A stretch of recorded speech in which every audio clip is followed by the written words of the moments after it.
more bullets! I need more bullets! I need more bullets! I need more bullets! Has this happened to you before? After years of experience and 2 million points later, I have found 3 new broken Samira mechanics that even OTPs don't know about. These are the one auto combo from the thumbnail, an exploit that allows you to auto tag inside your ultimate, and the secret to carrying your bad teammates. Okay, maybe not the last one. This guide will go extremely in depth for the champion mechanics. I have also put the timestamps on your screen, starting with the abilities. Passive. Travel time is almost instant.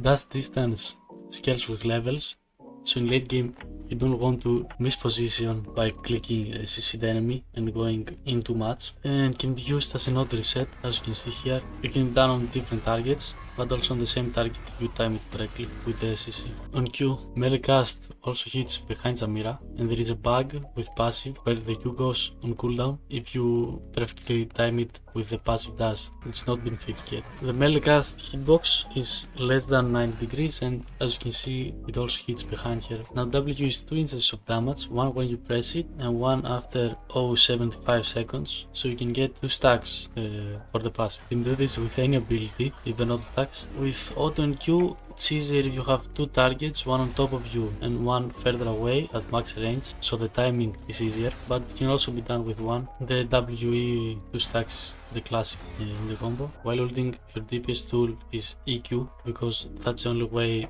to cast your Q in your ult. At the moment you press the ult, you lose your passive movement speed the moment you cast it, and it's not really an AoE ability because the bullets travel to the enemies inside the circle. As you can see, the last tick happens when the enemy is outside the circle, which means the bullet started traveling to him. This can be used when chasing multiple enemies, especially in late game where you're full build and you know the last tick is going to execute the move collector. You can keep chasing the next target even earlier. Combos. There is EQ flash, but it's not very useful. I rarely use it, almost never. To get both E and Q damage on both targets, need to start the EQ from very close to the first target, because the Q it's derailing the E. It doesn't happen at the same time. You can also delay it by holding your Q until the E is almost done casting. Next there is QE, but it's very inconsistent. As you can see here, Q happens in the middle and here happens at the end of E, so I don't really use it except for wave clear. Now the slow guaranteed combo you can do at any range. This is very useful, very practical. Use it almost every single game. You can use this when you have a lot of space, a lot of time. There are no skill shots, you don't need to hit or position for this combo. It's auto, EQ, auto, W, auto. After level 9 and before 2 items where your ult scales. You can also do this combo where you get the S, but because Q is off cooldown, after level 9 it's only 2 seconds. You use this for max DPS, so it goes on cooldown. But now the normal fast combo, auto, W, EQ, auto. The only thing with this is that you almost always want to reposition after casting W, so your EQ can hit more enemies or get more distance. It's cool to build it as a habit because it's useful in most cases. Now the fast combo with flash. You can start by getting 1 stack either from auto or Q, and then you flash W, EQ, auto like normal. This catches people off guard, and you can also engage yourself with this. It can be done on different targets, like starting enemy's team frontline and then flashing on backline. Now the combo where you start with 2 stacks, you either Q auto or auto Q, and then W at max range. You don't have to hit the first instance of W. This gives more space and it's easier to engage. Now thumbnail is not clickbait, as you can see. There is a new combo I have found myself. I haven't seen it anywhere, and you can get S rank by only using 1 rotation and 1 auto attack. You need targets far away from each other. The combo is auto, W, E, Q, but delay the Q. It doesn't work if you don't delay the Q. Like I mentioned before, this happens because the Q doesn't happen at the same instance as E, but it's like a trailing effect, so you can actually delay the Q, and if you press Q when your E is about to end or you're at the furthest point of the E, you can get your Q to hit the second target at a different timing, so you can get 1 extra stack, so you won't need another auto attack. As you can see here, it doesn't work when they are 2 stacked because the trailing Q doesn't have time to separate and give another stack. Now an exploit I also found, this also is an end word, I haven't seen anyone post this. You can auto attack inside your ult, which is insane for late game DPS and burst. The combo is ult, E or EQ, you always are spamming it anyway, and then you spam auto attack while in E. As you can see, you can exactly get the auto off. From testing, I have found the timing is way harder if you do it RE immediately. It's really hard to get the auto off, but if you ult, use movement input and then E, it's way easier. You can also auto different targets, either at melee range or even further away. Now, some notes for the combos. You want to treat your auto attack as an ability, which means because you don't have a lot of attack speed, even though you are playing an ADC, because you do a lot of damage, it's pretty much a second Q, or your Q is a second auto, and you want to always put it on cooldown. For example, in a team fight, you have where you get E resets, you always want to auto attack before EQ, so you can maximize your burst and DPS. In team fights, E is almost always a passive stack, because you always will be pressing or either EQ, E, W, so you can always expect a passive stack pressing E. Your flash is very valuable, especially late in the game, because it helps you to engage by yourself and reposition your ult and dodge abilities, obviously. In early fights, you can prioritize abilities and not casting R immediately, because without your items, it doesn't do a lot of damage early. It scales very well, but early it's not as much of a DPS. So you almost always want in early fights to put every ability on cooldown before ulting, which means you can hold your ult even after you get all the stacks, keep fighting with your abilities and then ult when everything is on cooldown. If you go in with EQ and your enemy flashes it or uses a blink or dash and you don't hit it, almost always want to disengage immediately, because you don't deal your main burst, which is from EQ, and you also don't get 2 stacks and 2 of your abilities go on cooldown, which means you can get your ult off. You also want, when doing a combo, always spam your R even before getting all the stacks, so the moment you hit all your abilities, you can cast it immediately and not lose any DPS. This is also true for your E reset. When you're in a fight and ulting, when you see that someone is close to dying, start spamming E to the next target so you can get it off as soon as you get the reset. But be careful with E resets, because if you don't want to E just for the dash, if you want to use your reset for DPS and burst, you need to also wait for your Q cooldown before EQ in ult. Because of the trailing effect on EQ, you can start pressing E when your Q is at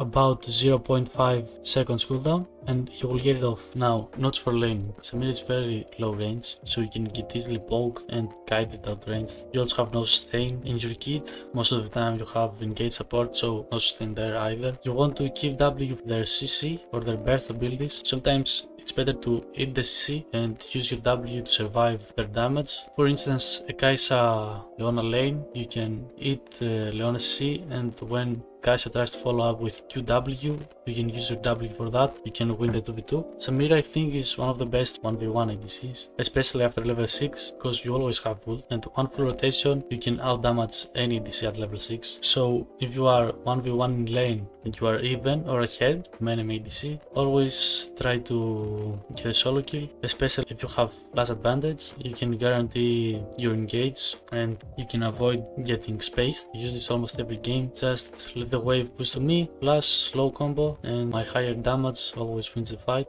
But don't get baited by this, because if they also have ult and barrier and you don't have barrier, for example, and you are even, you can lose the 1v1. But most cases you can win, especially if you W correctly and block their most important ability. It's also hard to initiate alone in 2v2, 3v3 situations. You can really engage yourself, you will get bursted down and CC. That's why you need the jungle and support to engage. Now, notes for teamfights. You must avoid CC. In any case, late in the game where enemy champions deal a lot of damage, any interrupt, any CC, any slow even can mean that the fight is over for you, you can't play it anymore. My tip for you is to go in as late as possible. I can't tell you how many times I have lost a team fight because I went in too early, I forgot about one of their C and they hit me and I die, and we just lose the whole fight. A good rule of thumb is to play off first reset. When you see that you can get your first reset, then it's very easy to also stack your ult so you can go in. Late game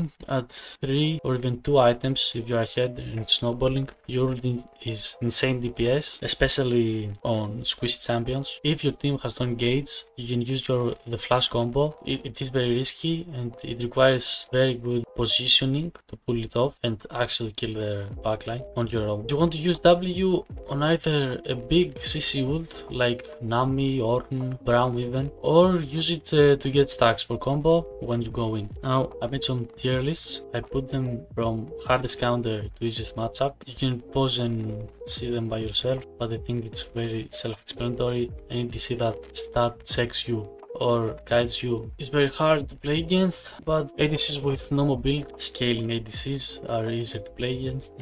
Now for support counters, again same thing. If they can CC you and it's undodgeable or outrange you, it's very hard, so any engage or disengage. The hardest ones are disengage, I would say, disengage supports. Then engage supports are mostly playable if you play it correctly. Poke supports or enchanters, you can stomp early and the game easily. Now for your support, you always want engage support ideally. Just keep in mind, when you don't get engage support on your team, you always want to play it slower because you won't have one person to go in immediately. You want to play it even slower, go in maybe even after the second kill in a team fight, go in as late as possible, or wait for them to come into you if you have a disengage support. So if you don't have engage support on your team, just keep in mind you need to be way more pacey. And obviously scaling supports are the worst with Samira. Ideally she wants to snowball or play mid game. Now some quick notes on season 16. You used to rush Bloodthirster last season. It helped you function by yourself in the mid game, but with the new changes and the crit changes, it's mandatory to rush crit now. So the normal build is obviously Collector Infinity. Then I like to build also a third crit item, either Silbow, LDR or Mortal Reminder. I think Mortal Reminder is very underrated this season because it's cheaper than LDR and you don't lose any stats. You don't lose the passive, so if you don't have any tanks, I like to build a Mortal Reminder. What's also nice about this season is that you have Endless Hunger as an option instead of Bloodthirster when they have CC. The 20% tenacity is really nice for slows, silences, CCs. Now for runes, I like to run this page. I think cashback is very broken, especially with the new ADC quest. It synergizes very well. Then some Summon Spell Haste for your flash, helps with the combos and teamfights. And I also changed the flooded speed to scaling HP because I think this season it's harder to actually snowball. You don't really want to force that early in the game before you get your one item spike. And now I just leave you with some interactions, mostly W abilities you can block, but also some interactions. And at the end there is 3 ally interactions.